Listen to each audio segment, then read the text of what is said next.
हमारे आराध्य हैं प्रभु श्री राम, जो अपने शत्रु के गुणों का भी सम्मान करते हैं। बात उस समय की है जब राम रावण के बीच भयंकर युद्ध चल रहा था। लंका की सेना के लगभग सभी बड़े बड़े योद्धा मारे जा चुके थे।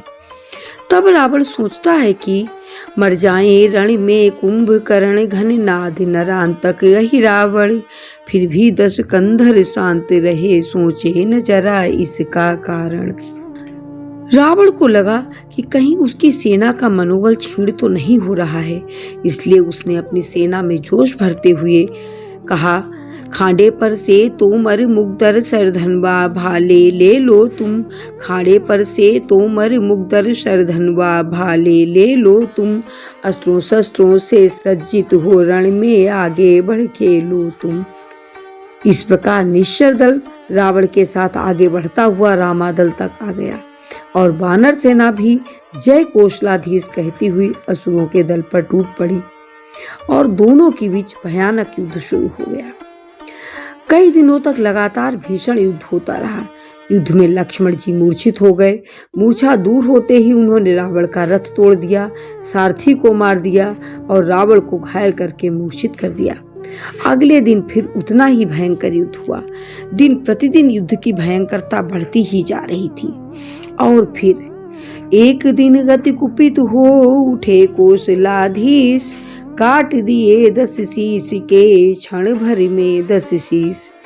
लेकिन आश्चर्य, उसके नए सिर निकल आए। राम जी ने फिर से सिर काट दिए, फिर नए निकल आए।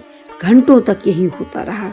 थके काटते काटते कटा न कोई शीश, देख विभीषण को तभी हंसे कौशलाधीश।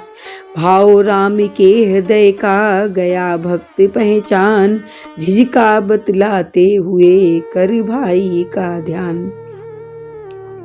उसी समय विभीषण के मन में अपने भाई रावण के प्रति प्रेम उत्पन्न हो गया।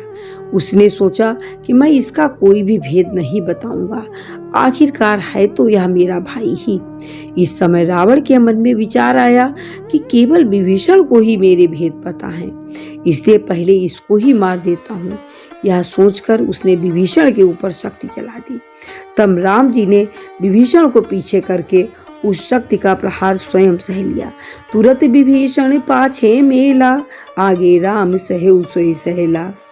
रावण के इस व्यवहार से विभीषण का मन बदल गया और उसने रावण के सारे भेद राम जी को बता दिए। ये भी बता दिया कि इसकी नाभि में अमृत है, इसीलिए यह जीवित रहता है। विभीषण से सारा भेद जानकर प्रभु ने अपने मंत्रों से पूरी बाण चलाए।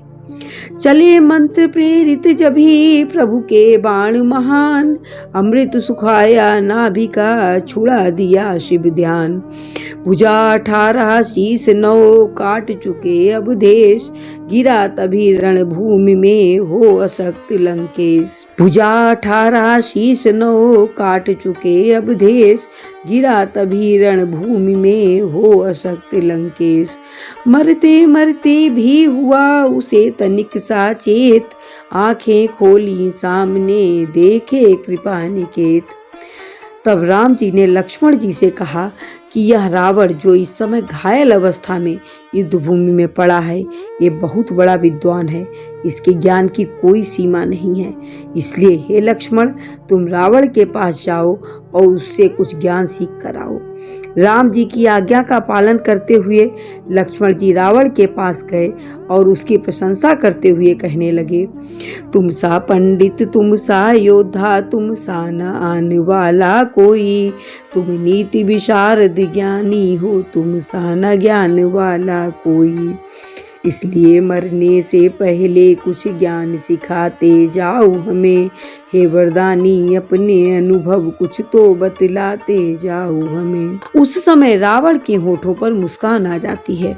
उसे समझ में आ जाता है कि प्रभु श्री राम उसका सम्मान बढ़ा रहे हैं।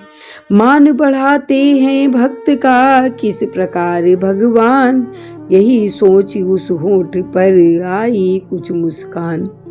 तब प्रभु श्री राम की आज्ञा का पालन करते हुए रावण ने कहा कि मुझे केवल 2 ही बातें कहनी हैं कि जितने भी अच्छे काम हैं जितनी जल्दी कर सकते हो कर लो, और जितने बुरे काम हैं उन्हें जितना टाल सकते हो उतना टालते रहो।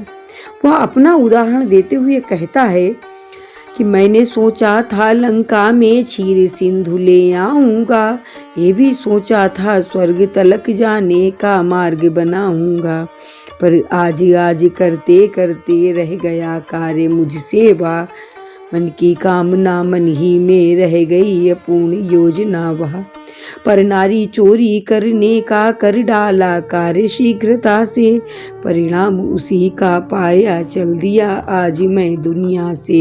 इस प्रकार अंत समय में भी प्रभु श्री राम ने रावण के मुख से दुनिया वालों को ऐसी महान शिक्षा दिलवाई जो हर युग में उपयोगी है। तो ऐसे थे हमारे प्रभु श्री राम, जो अपने शत्रु के गुणों का भी सम्मान करते थे। जय श्री राम।